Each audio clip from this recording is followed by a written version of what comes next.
मैं हूँ Abid Andleeb, supreme court से आपके साथ मुखातिब हूँ। आज सुप्रीम कोर्ट में मॉडल टाउन जेआईटी के हवाले से केस की समाअत हुई। मॉडल टाउन जो आप सब जानते हैं कि इंतहाई एक तकलीफ़ दे केस है, जिसके साथ तमाम पाकिस्तानियों की हर ऐसा इंसान जो एहसास रखता है उसका एक जज्बाती रिश्ता उस केस के साथ वाबस्ता है। बहुत सारे लोग इस बारे में जानना चाहते हैं। जस्टिस एजाजुल एहसन के अहम रिमार्क्स तकरीबन पूरे का पूरा जो केस था उसको एक तरफ कर दिया उनकी उन बातों ने कि उन्होंने हुक्म दिया, उन्होंने अपनी ये रिमार्क्स दिए कि हम फिर ये हुक्म दे देते हैं कि जो खुफिया डॉक्यूमेंट्स हैं इस केस को लेके। मैं आपको बताऊं, बहुत सारी प्रोसीडिंग्स हुई, बहुत लंबे अरसे तक ये केस चलता रहा। आज भी ये केस चल रहा है, मुख्तलिफ कोर्ट्स में ये चल रहा है। बहुत सारे डॉक्यूमेंट्स को छुपाया गया उस वक्त की पंजाब हुकूमत की जानिब से, उस वक्त की शहबाज शरीफ की जानिब से। इस केस को जो है वो मुख्तलिफ हीलों बहानों से, टाल मटोल से काम लिया गया। बड़ी इंटरेस्टिंग चीज़ें सामने आई, उस पर बात करेंगे।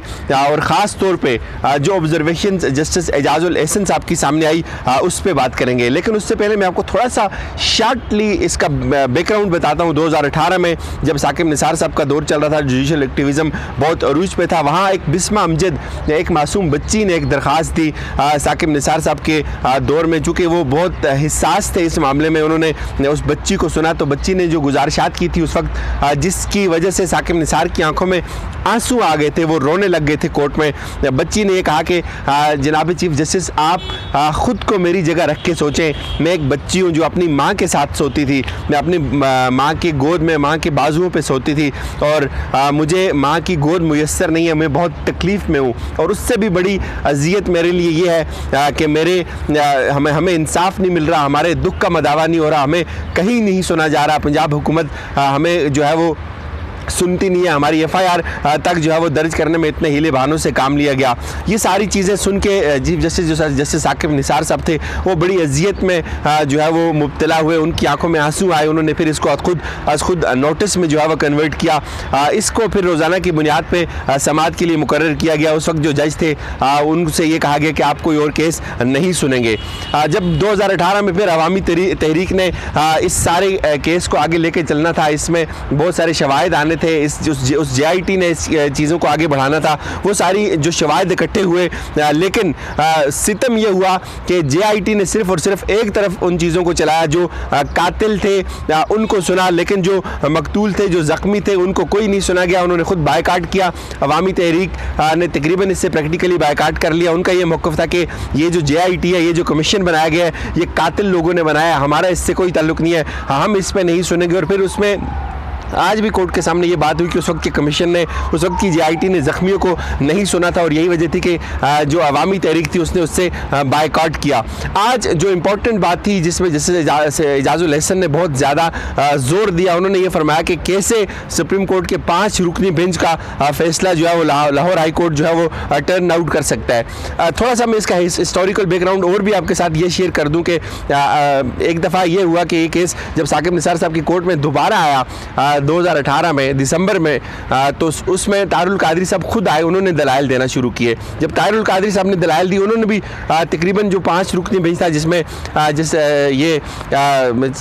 जस्टिस साकिब निसार साहब थे, जस्टिस आसिफ सईद खोसा थे, वो उनकी आंखों में भी आंसू आए। उन्होंने जिसमें तारुल कादरी साहब ने ये बताया कि सर हम बड़ी तकलीफ़ में, हमें नहीं सुना गया। उसमें बड़ी अहम चीज़ें सामने आई थी। जस्टिस खोसा ने उसमें कुछ रिमार्क्स दिए थे, और फिर उन्होंने हुकूमत से पूछा था, उस वक्त जो हुकूमत पाकिस्तान तहरीक इंसाफ की हुकूमत बन चुकी हुई थी, हुकूमत से पूछा कि आप बताएं आप क्या करना चाहते हैं। उस वक्त अहमद अवैस साहब थे, एडवोकेट जनरल थे पंजाब के, आप इस केस को कैसे आगे बढ़ाना चाहते हैं। तो उन्होंने खुद ये कहा कि सर हम तो इसमें जेआईटी बनाना चाहते हैं। तो इसमें चीफ जस्टिस साकिब निसार साहब ने कहा जी ये तो मसला ही हल हो गया, बजाय इसके कि हम हुक्म देते, हमारे हुक्म से जेआईटी बनती, आप खुद इस चीज़ को जो है वो ऑन कर रहे हैं, आप खुद ये बात कह रहे हैं कि इस पर जेआईटी बने। पंजाब हुकूमत खुद जेआईटी बनाना चाह रही है, जेआईटी बन गई। फिर जेआईटी ने इस तरह से ही, उसके बारे में भी ये कहा जाता है कि उस जेआईटी ने इतना ज़्यादा काम किया, इतनी अच्छी चीज़ें निकाली कि उसमें पंजाब उस वक्त की जो साबका पंजाब गवर्नमेंट थी, जिसमें नून लीग आपको नज़र आती है, शहबाज शरीफ आपको नज़र आते हैं, राना सनाउल्लाह नज़र आते हैं, उनको ये ख़तरा लाक हो गया कि ये चीज़ें बहुत ख़तरनाक हद तक उनके ख़िलाफ़ जा सकती हैं। उन्होंने फिर अदालत से रिलीफ लेने की कोशिश की। रिट जो है वो 2 जजेस के सामने लगी। 2 जजेस ने क्या किया, उस पे अपना फैसला दे दिया। जस्टिस एजाजुल एहसन ने आज ये भी कहा कि कैसे मुमकिन है कि 2 जजेस बैठते हैं और वो अपना फैसला दे देते हैं, और जब फैसला उन्होंने दिया और ये फिर बार बार वो लोग इस पर एडजर्नमेंट मांगते रहे, फिर कभी उन्होंने लार्जर बेंच की दरख्वास्त दी, फिर कभी वो किस तरह से इस केस से भागते रहे। ये सारी चीज़ें होने के बावजूद जाहिर है आप ये चीज़ भी देखते हैं कि जो लाहौर की अदालतें वो बहुत ज़्यादा उनके जो फैसले आए माजी में हमने देखा वो हमेशा नून लीग के लिए सपोर्टिव रहे। फिर रातों रात जो है ये अपील लग गई और फैसला सुबह जो है वो लिखाया जा रहा था, तो इतने में एडवोकेट जनरल जो है वो पहुंच गए अदालत में। उन्होंने ये कहा जी कि मैं भी इसमें फ़रीक हूँ, पंजाब हुकूमत इसमें फ़रीक है, आप कैसे एक फरीक को सुने बगैर जो है वो फैसला दे सकते हैं। अगर आपको याद हो पिछली जो जजमेंट थी, पिछली जो समाअत थी इस केस की, उसमें भी जस्टिस एजाजुल एहसन ने ये बात की थी कि लाहौर हाई कोर्ट कैसे जो मुस्तहिकीन है, जो मकतूलीन है, उनके ख़ानदान को इंटरम आर्डर के ज़रिए जो है वो हतमी रिलीफ दे सकती है। ये कैसे मुमकिन है। आप फिर उस वक्त जो बेंच था उसमें जस्टिस कासिम अली जो थे उन्होंने इख्तिलाफ किया था इन सारी चीज़ों से। 10 माह गुजरने के बावजूद भी ये केस इल्तवा में रहा, लाहौर हाई कोर्ट में चलता रहा। आज फिर ये अली जफ़र के ज़रिए यहाँ पहुँचा सुप्रीम कोर्ट में, और सुप्रीम कोर्ट ने ये हुक्म दिया है कि फ़ाइनल फैसला दें इसमें। 3 महीने के लिए पाबंद किया लाहौर हाई कोर्ट को कि आप 3 महीने के अंदर जो है वो अपना फैसला दें। एजाजुल एहसन साहब ने 3 बड़े इंपॉर्टेंट सवाल किए। उन्होंने कहा जी कि सबसे पहले तो इसकी मेंटेनेबिलिटी पे बताएं, क्या ये चीज़ मेंटेनेबल है, कैसे मुमकिन है कि सुप्रीम कोर्ट एक बड़ा बेंच होता है, एक बड़ा कोर्ट होता है, उसका फैसला लाहौर हाई कोर्ट के 2 रुकनी बेंच जो है वो कैसे उसको ओवरटर्न कर सकता है, कैसे उसको फिलअप कर सकता है, कैसे उसको रोक सकता है, JIT को तहकीकात से कैसे रोका जा सकता है। चूँकि सुप्रीम कोर्ट का एक अलग हैसियत है, ज़ाहिर लाहौर हाई कोर्ट की एक अलग हैसियत है। और फिर उन्होंने ये भी इस बात पर भी जोर दिया था कि इंटरम आर्डर के ज़रिए आप कैसे जो गरीब लोग हैं, जो मकतूल हैं, जिनके ख़ानदान जो है वो जिनको नुकसान पहुंचा, जिनको सीधे मुंह में गोलियां लगी, उनको आप जो है वो इंसाफ दे सकते हैं। इसमें फिर चीफ जस्टिस गुलजार साहब ने ये कहा कि आप लोग रुकावट बन रहे हैं, आप लोग जानबूझ के ऐसी डिलेइंग टैक्टिक्स को इस्तेमाल कर रहे हैं। आप लोगों की क्या मर्जी है, जो लोग मॉडल टाउन में शहीद हुए, जो लोग मॉडल टाउन में कत्ल हुए, उनके वरसा को इंसाफ न मिले, क्या इस केस का फैसला नहीं होना चाहिए, क्या ये फेस किसी मंतकी इंजाम तक नहीं पहुंचेगा। इसमें फिर जस्टिस एजाजुल एहसन ने यह कहा कि हम जो डॉक्यूमेंट्स